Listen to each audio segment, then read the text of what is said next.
So, Brett, jeez, Sir. You just like threw the phone, man. Yeah, I don't give a care. So really quick before we start this episode, there's something we talked about last episode that I needed to clear up. I mentioned Bill Van Loo, and I mentioned Beetle Blocks. I think I texted you about this. Yeah.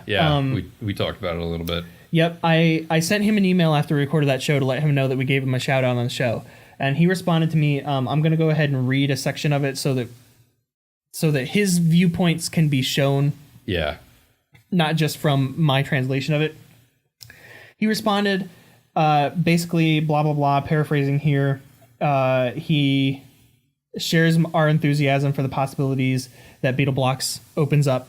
But he did want, and he thanked us for talking about him on the show. Even though we don't have very many listeners and watchers, it's still nice to have that exposure. Yeah. But he did say, and this is a direct quote, "One important correction, though. Bill, did not create the Beetle Blocks tool /site myself. That work was done by a team I have no affiliation with. I merely made the tutorial video about how to use it." And then skipping a little bit, he said Beetle Blocks is a project by Eric Rosenbaum, Dukes. I'm assuming that's pronounced Dukes. Oh geez, I'm totally gonna screw up this name. Dukes or Ducks Kozhitz and Bernat Ramagosa. I don't know, but I'll put those names in the description. Oh, and then the software development was done by Jens Monig. I'm totally messing up those names, but can you just like put them on the screen? Yeah, I'll put them on the screen. My point is, Bill still deserves a shout out because his YouTube channel and the things that he makes are really, really cool. But the shout out we gave him was kind of misappropriated, I guess. So yeah, shout out to those guys that I just mentioned. I'm not going to totally botch their names again, but shout out to those guys for being the guys who actually created Beetle Blocks. Shout out to Bill for actually making the tutorial video because that was really, really, really useful. Oh, yeah. And a negative shout out to me for not paying attention to how I watched the entire tutorial video. That's how I knew so much about it. But I guess I just misunderstood the beginning of the video when he was mentioning that he was making the tutorial video, but he didn't actually make the software. Right. But it's still a cool software. I still recommend going to check it out. So oh yeah. Apologize to the guys who actually made Bill, who actually made Beetle Blocks. And apologies who made Bill. Yeah. Bill's a robot. Anyways, so let's just go ahead and get on with the show then. Sounds good. All right, sounds good.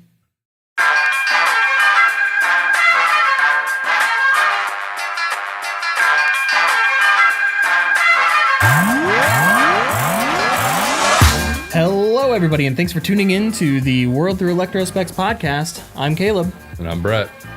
And this is the Millennium Falcon. I don't know what camera to look at now. They're all like on the same side of the... Just look at all of them. Oh, we were just talking about how we weren't going to start the show talking about... No, you screwed it already. I already screwed it up. All right, do over. Just edit it out. We'll talk about flamingos or something in the middle of that. We're going to have Pete in the other room laughing every now and then. I'm fine with that. Yeah. So what's up? How's it going? Good, man. I've been good. Just hanging out with family. It's been great. Getting to spend some time with the little one. She's climbing everything, so it's been a lot of fun. Yeah? And how's Emma? Huh? Oh, yeah. No, it's been good. How about you? Been very, very busy. Yeah. Very busy. As usual. What else is new, right? So, so for the video watcher, it's weird I'm not really in that podcasting mood because we're in a different... This is different. I just feel really like laid back, you know? Well, I think that's awesome. That's my favorite part. The comfortable setting. Got the coffee? You don't have coffee. You don't want to... Yeah, it's probably dusty in there. No. But, okay, so... as I was saying a second ago, for the video watchers, you'll notice we're in a slightly different setting.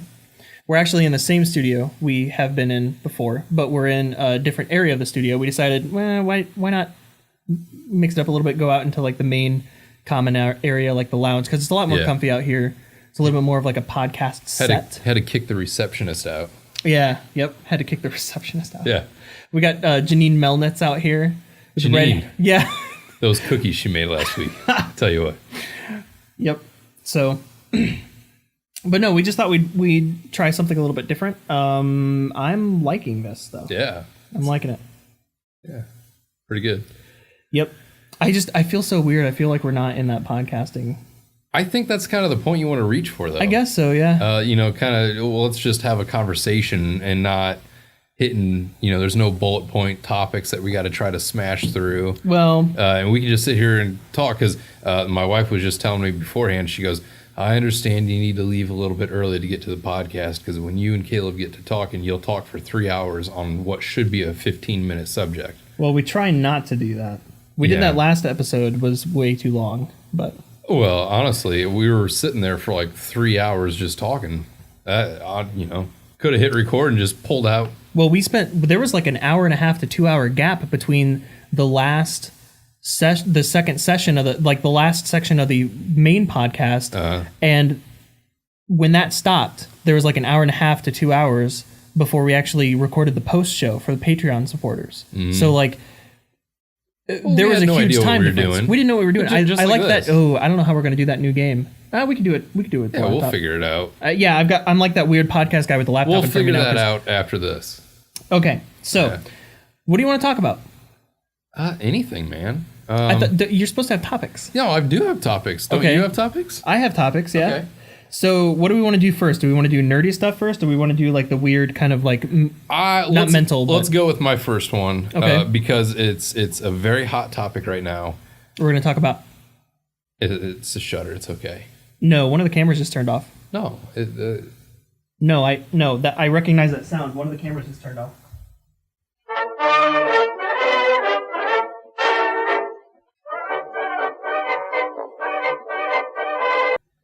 Sorry for that, folks. There were some technical difficulties. One of the camera SD cards was actually full, so we wiped it and we are back on track. So yeah, I'll throw some fun graphics in there for input. We'll fix it in post, as it said.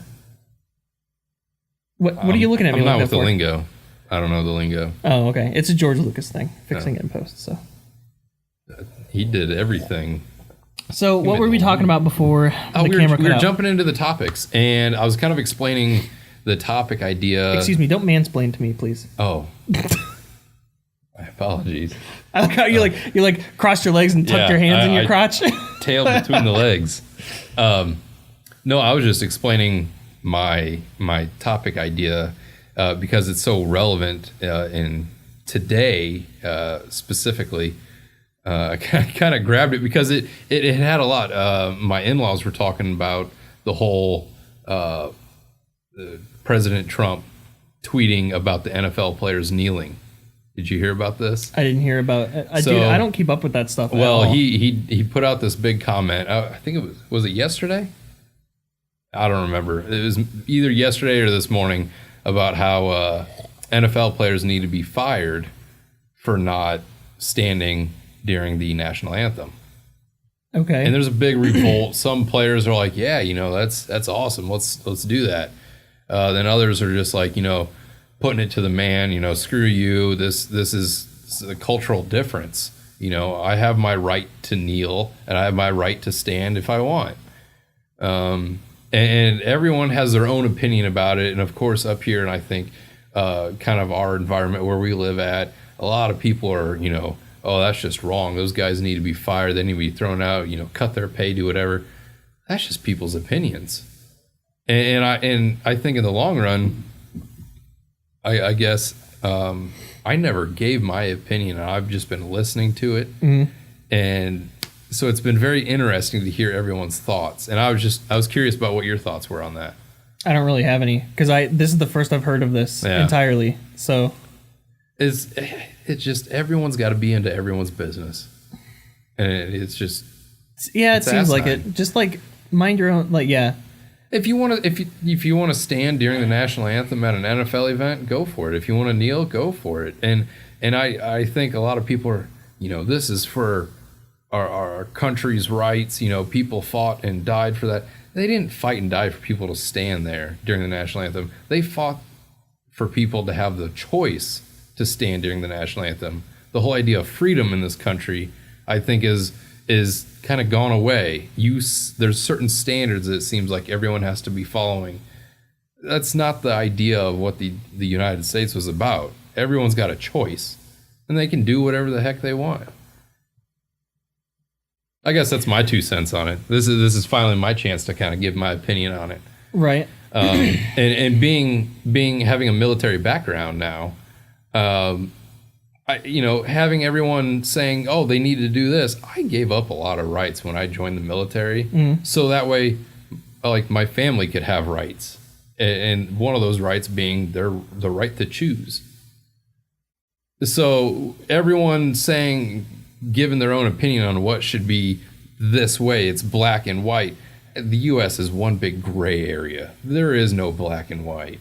Right. That was kind of my topic that I wanted to bring up today, and it's been snowballing day in, hour after hour. There's always another news update, and the latest one was at the Colts game that was happening right now. All the Colts players came out, stood there. Who are they playing? I don't watch. I have no idea. Steelers? None of them came out. You know what? I don't really care. I'm there to watch a football game. Not, it's not a political movement. I mean, I'm not personally there to watch a game. I don't follow that kind of stuff. But yeah, that was my topic, my rant, I guess. So what you were just talking about, what you're saying right now, that actually reminds me of the topic that I was going to bring up. Okay. Which I don't want to talk about it for too long. But so I was listening to a different podcast the other day, and somebody said something, and they did the thing that I always do, that Pete and I were talking about when we were in Boston. We were sitting down eating dinner, and we were having a long discussion about professionalism and people taking you seriously and how you should present yourself. Excuse me.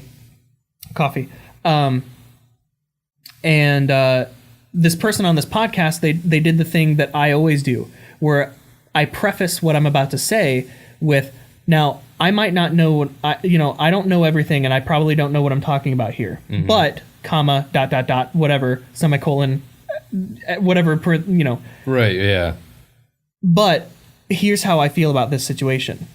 And Pete was talking to me about this, and actually some old guy who was sitting next to us also chimed in for whatever reason. He owned businesses, so he also chimed in on this. It's this idea of being confident with what you're about to say. Don't say, I may not know what I'm talking about, but ... Just say what you're going to say. So that was brought up in this podcast that I was listening to, and another person on the show was like, no, don't say that. Be confident, just like, even if you're wrong, just let it out. Even if you're wrong, just like stay in your ground. Yeah. So my question to you is, and I was hoping Pete would be on the show too, but he's hiding in his room. My question to you is, where would you draw the line between being confident and becoming ignorant? So like, at what point are you saying, even if you're wrong, you're standing your ground, but then at what point does that turn into you're just being an idiot? I honestly, I've got that problem where I get too big-headed on ideas or topics, and then it's like, no, I know what's going on. I know the information for this, and I know that I'm wrong. And I think the line is drawn when you can finally kind of put yourself down with it. Just be truthful. Be like, you know what? I was wrong. I'm going to take a step back. Let's learn together what the real answer is, so we can both finish this through. Right. Because there are 2 or sometimes 3 or 12 sides to every story. Oh yeah, exactly. The problem is the victor is always the one that tells it. Yeah. But no, and I'll get bullheaded on some topics, and I'm just I know what I'm talking about, and it's completely asinine. But I think growing up now, and I like to think that I've matured over time. You're a big boy now? I'm a big boy now. I can sit back and be like, hey, I'm going to be honest. I apologize. My information was wrong. I feel like an idiot.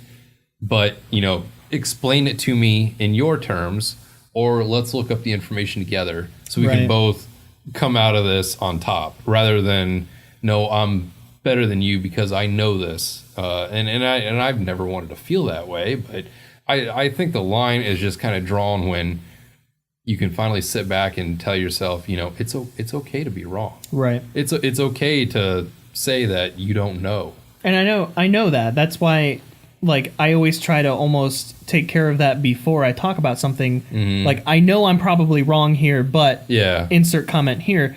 So, but that immediately, whatever you're about to say, you lose your credibility, Yeah. But I think, kind of taking that little bit of guilt with some actual knowledge of what the topic might be is more beneficial in the long run. Right. Just sit back and understand that you're not right 100% of the time. Right. It's more like 99. Right. But interesting. Where do you draw the line at? I don't know. That's why I'm asking. That's why I was hoping that Pete would be here too, because like you guys have a lot more life experience than I do with situations like that. You guys, I mean, you're a businessman. He's a businessman. Yeah. He's been working in the professional field for a long time. So have you. Even though even though you and I are. There's a plane flying over us. Even though weird. You and I are closer to the same age, you still you essentially run your own business. So I have I have more faith in how you would answer that question than how I would answer that question. Yeah, I wouldn't say that I run my own business, but I do.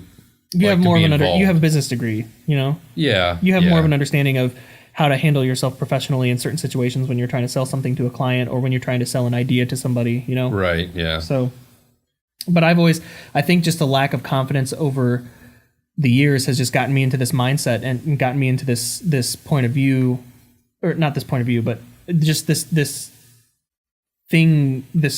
mindset of I need to preface everything with I obviously don't know anything, but here's how. And that's just I'm trying to learn and get out of that habit. That's a bad habit. I think what you're describing, I picture more of like in the middle of a circle of people, in the middle of a conversation, the topic arises, and then you start to give your input on it. Mm-hmm. I see, and to me, I don't have time to think about it beforehand. And that's probably where I would draw the line, is if I have time to sit and think about the topic beforehand. Right. Because when you're kind of just surprised with the conversation, and you're kind of taken back, and then you start to give your input on it, trying to draw that line in there there's a lot more leeway with it. Interesting. Mm-hmm. Good conversation. Good conversation. Yeah. I think this is a good place to take a break. Sounds good. We're going to take a quick break. When we come back, we will actually talk about some somewhat nerdy topics. Let's do that. Yeah, I like that. We need to get back into our element. Yeah, start bringing it back. Yep. All right. Dateline. Today, the world through Electrospecs Studio. The brave men and women in the recording studio continue to record episodes of the world through Electrospecs diligently, working tirelessly to bring listeners of the World Wide Web content that tickles their eardrums like the beard of Uncle Sam himself. Support the podcast. Donate on Patreon. For as little as $4 a month, you can do your duty to support the World Through Electrospecs podcast and all of Caleb's other content. Reward for support include exclusive content, live streams, and even getting credited on every video release during the time period of your support. Yes, even you, Billy. Wowzers! Visit patreon.com/Caleb Ferris today to show your patriotism for the World Through Electrospecs podcast.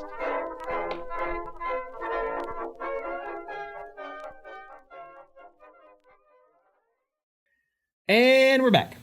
We are back after that break. So we're going to switch gears here, and we're going to talk about stuff that's a little bit more oriented towards the theme of the show. We're going to try to keep it a little geeky. Something that we actually enjoy. Yeah, something that, well, I mean, we enjoyed talking about that other thing, the other stuff that we talked about, but it's a little bit more. That never happens. I thought you were saying that didn't happen. Yeah. Like, what are you talking about? This is the first episode. I didn't say it. You got no proof. Welcome to the very first episode of the World Through Electrospecs. Welcome to the second reboot. Yeah. The fourth reboot. Fourth reboot. Yeah. We're just gonna, let's make it 5. Speaking of which, there's something interesting. What's that? And I'm not going to turn this into like a flat tire story again, but I was messing with my old laptop the other day, and I happened to stumble across some of the old episodes of the World Through Electrospecs before Pete and I got it started again. Now, they aren't the original episodes of the show, right? With Zechariah, as I explained in the first episode of this show, how the show got started.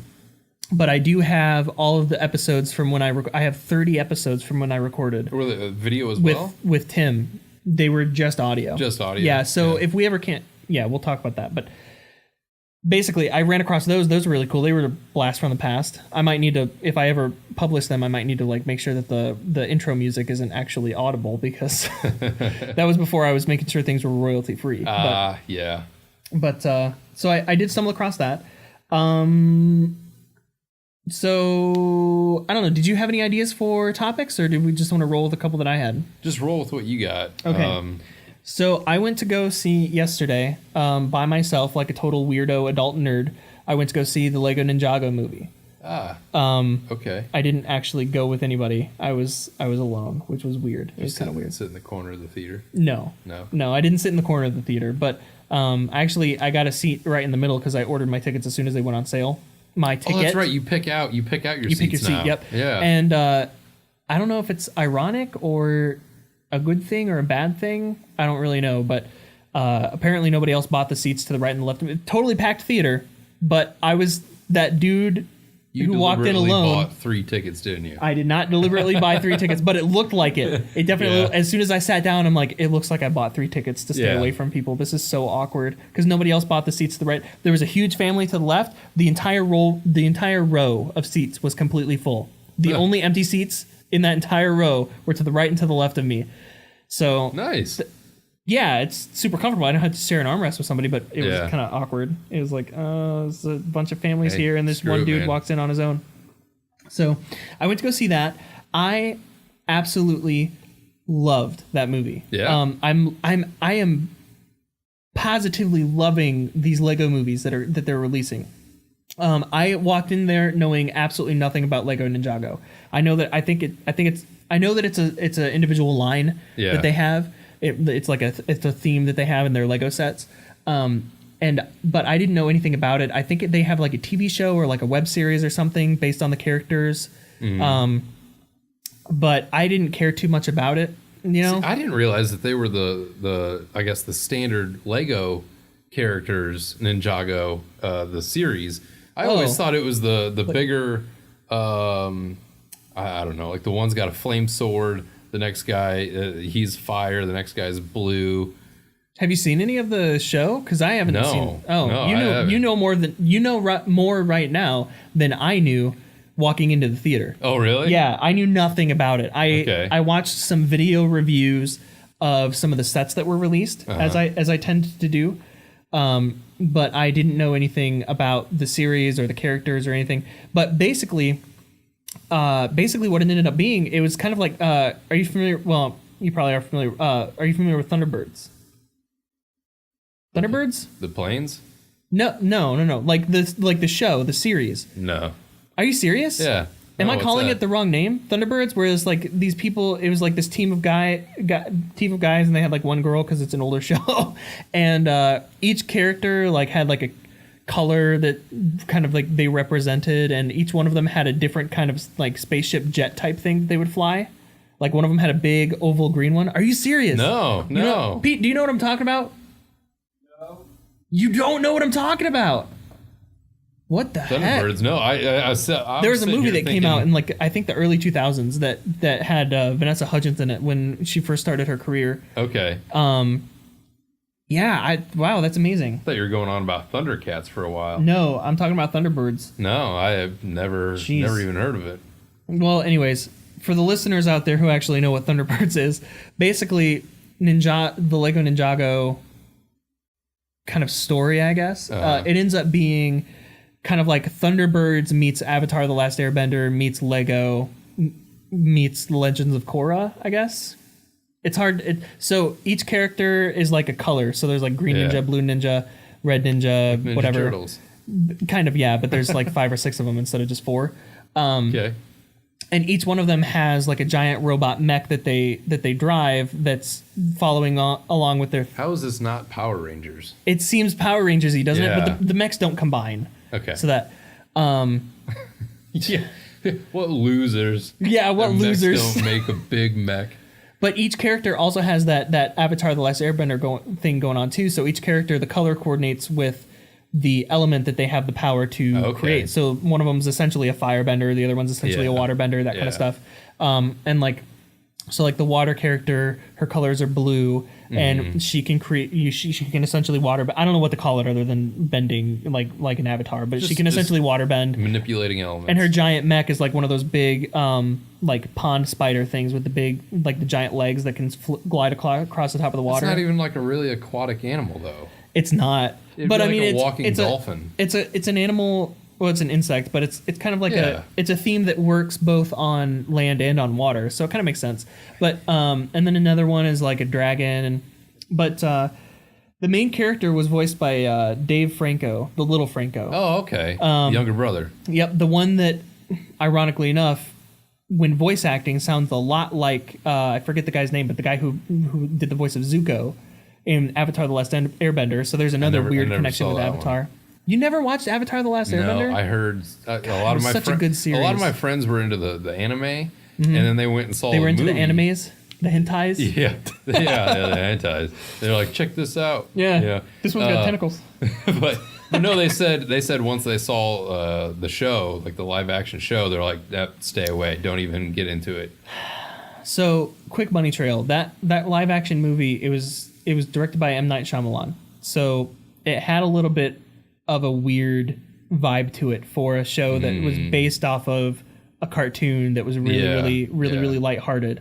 And there were a lot of things that they changed in that show, but they changed it with this vibe of being a little bit more realistic and true to real life, because it is a live action version of a cartoon show. Yeah. So, but the problem is the diehard fans got pissed off at that. So like, for instance, the main character's name is Aang. In the show, in the cartoon, they call him Aang. His name is always Aang. It's spelled Aang.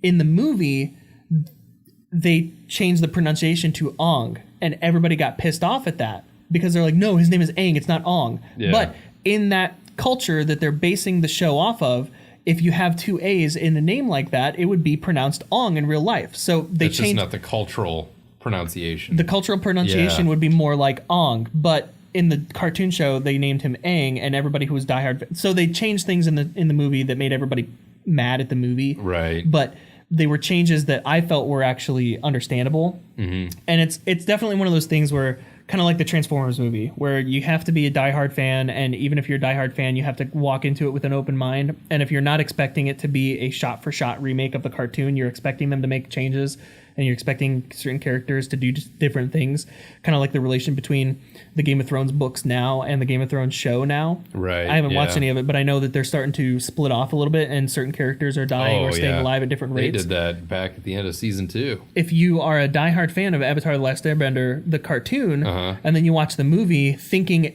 walking into it knowing that things are going to change and things are going to be different, it's not that bad a movie. I enjoyed it. It was a really enjoyable movie. Then again, I was a lot younger, when it first came out. But I'm trying to remember who the name of the girl who played. Oh, so that's another weird, stupid connection that only I would care about. The girl who played Katara, who is the main female lead in the show and in the movie, that was kind of a little bit of the beginning of her career, and she went on to play the main female lead in Transformers 4 as well. And when I was watching Transformers 4, I'm like, she is so familiar, but I don't know from where, because I'm used to seeing, I remembered seeing her multiple years ago when she was 12 years old, and then now I'm seeing her in her 20s in this other show. So that was pretty cool. But anyways, so this Lego Ninjago thing, it's a lot like Avatar: The Last Airbender, where you have the characters have that ability to do so. But I love it. Now, I don't know if you know this or not, but the Lego movies are not actual stop motion. Right. Yeah. They're CG, but in their rendering of the videos, or not of the videos, in their rendering of the the footage, they render at a very low frame rate on purpose to make it look like stop motion. And they do things in the movies to make it look like stop motion. Like they purposefully add things in the CGI effects, like things like where the green screen doesn't work properly, or things where you can actually, or where you can see like little pieces of sticky tack that are holding a character on a plate. They add that stuff on purpose to make it look more like. And I never noticed that. It's really, really subtle. And they, like for instance, the characters, every one of the characters, the CGI models have all the little scratches and broken up, like pieces of the printing is scratched from as if it was sitting in a giant bin of Legos, Yeah, been shuffled around for years. So they go the extra mile to make it look like stop motion when it's not. So even that does a very, very interesting and specific thing, especially for me as an adult Lego fan. It makes the movies more inspiring than they would be if they were stop motion, which is a weird thing to say, because it's giving you this idea of like, wow, this looks like stop motion, and you're sitting there. I mean, kids are going there for a totally different reason. Kids are going there, they're just enjoying, they want to see their characters on the big screen. Yeah. I'm going in there and I'm thinking, I love Lego. It's cool seeing, like, if I had the time and if I had unlimited Legos, how would I recreate the scene in actual stop motion? Oh, it's really cool what they did there in CGI. You could do that with actual stop motion with enough pieces. That's really awesome. It's a really, really inspiring movie just from the technical aspect. But like, just like Lego Ninjago, I'm not big into Batman. I'm not a huge Batman fan. I don't know much about Batman and the different Batman series and stuff. I know enough because through osmosis, as a nerd, through conversations and stuff. But I walked into a Lego Batman movie not being a huge fan of Batman, and I absolutely loved that movie too. That was a hilarious movie. It was so great. You saw Lego Batman? I saw Batman, yeah. Yeah, it was. I'm a huge Batman nerd though. They have great messages to them for kids, and they're fun because they're drawing kids in as a kids movie, know. But even as an adult, they're really, really enjoyable, especially if you're an adult Lego builder, Yep. It just adds more to the inspiration of it, and I like the aspect that here it is, you can watch your imagination come to life on the screen, and then you can go home and play with it. Yep. I thought, man, they really knocked it out of the park when they started doing these Lego series movies. And I'm hoping they continue to do more with different. I mean, can you imagine if we got a Lego Star Wars movie? How much fun would that be? That would be so much fun. Have you played the Lego Star Wars games? Oh, man. So on Xbox. Okay, maybe that's a topic for a different time. Yeah. Yes, I have. I absolutely love them. Those were fun. Yeah, they were so much fun. I just recently got back into playing Lego Star Wars: The Complete Saga on Xbox One, because it's my what is it? What's the Moby Dick analogy? It's like it's my white whale or whatever. Oh yeah. Where like keep chasing it. Yeah. I know I'm a completionist. So if a game gives me a percentage of completion of the game, I'm done. It's game over. I'm done. I have to finish. I have to get 100 on that progress bar in the game. If they don't give me that, then I might try to get most of the achievements, but my 100% is just finishing the story. But if they give me like all unlockables, all character skins, all weapons, all whatever is 100% finishing the game, I'm not playing another game until that's 100%. As long as it's not behind a paywall. EA. Right. Yeah, EA. We're talking to you. But when I was a kid, the Lego Star Wars: The Complete Saga was the game that I got the closest to 100% on. It was the game that I got 98.9% completion on Lego Star Wars: The Complete Saga, and I only had it for 360, and then I sold all my 360 stuff. So when it came out on Xbox One for free for Xbox Live Gold, I started it up again, and were you able to pull your data from the cloud? All my achievements transferred over because they're attached to my account. But when you start up the game, it starts you at 0%. Yep. So I think I'm up to like 30% now. But my goal is to get back up to that 98.9. I understand why you say you're a busy man now. Yeah, I'm just playing Lego games. Yeah. I actually haven't touched that game since I started the semester, believe it or not. I haven't touched my Xbox since I stared the semester. I'm sure your teachers are glad to hear that. I'm hoping Pete hears that. I'm sure he does. I'm not kidding though. It's not a joke. Like it's hard for me to keep up with games and stuff like that when I start the semester. Oh yeah. I hear you on that. I haven't touched. I built a new gaming PC and I think I've played like one game on there in the past year. I recently got back into No Man's Sky since they released the new update. I But haven't played it. The new update, I haven't played it. we should talk about that next episode. Okay. So I've got that long Gaming list episode. of topics to talk about, Yeah. and we've only talked about one. Yeah. And I just added Doing another great. one. Doing so great. we've What- got plenty of content for future episodes. What's our next topic? Let's jump into something else. We're out of time. Okay. We are out of time. Next time. Next time. We'll have to do a next time on the World Through Electrospecs. Yeah.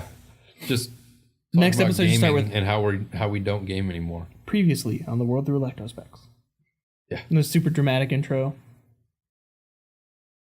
Yep. Where did that silence come from? That was weird. That was so weird. I'm like, okay. All right. So, are we gonna do a post show this episode? Yeah. Yeah, why not? I feel like we should for Patreon supporters, but I don't know if we have time. We is should this do. all still in the show? Yeah, we'll put okay. this in the show. Well, let's talk about what are you watching right now? What are you learning about? What's something We're out of new? time. We got to stop the main show. Oh, okay. We'll talk about that in the post show. Sounds Let's good. talk about that in the post show. Yep. So we'll have a little bit of extra content in the post show. Main show is about to stop, and we'll keep talking in a minute. So thanks everybody for listening. If you want to be a part of that post show, Patreon is the name of the game, and we will be back next episode. So all of our stuff will be in the links in the description, and I'm not going to try to spell my last name on the camera again, or on the recording again. So Just gonna have to go to your house and type it for you. yeah, send me your address. If you, Yeah. I will come over to your house. That's And one of the reward tiers on Patreon. oh, is that I get to come to their house? Yeah, you get to show up at their house. Cost extra if you want to see Wang. Yeah. All right. Bye, everybody.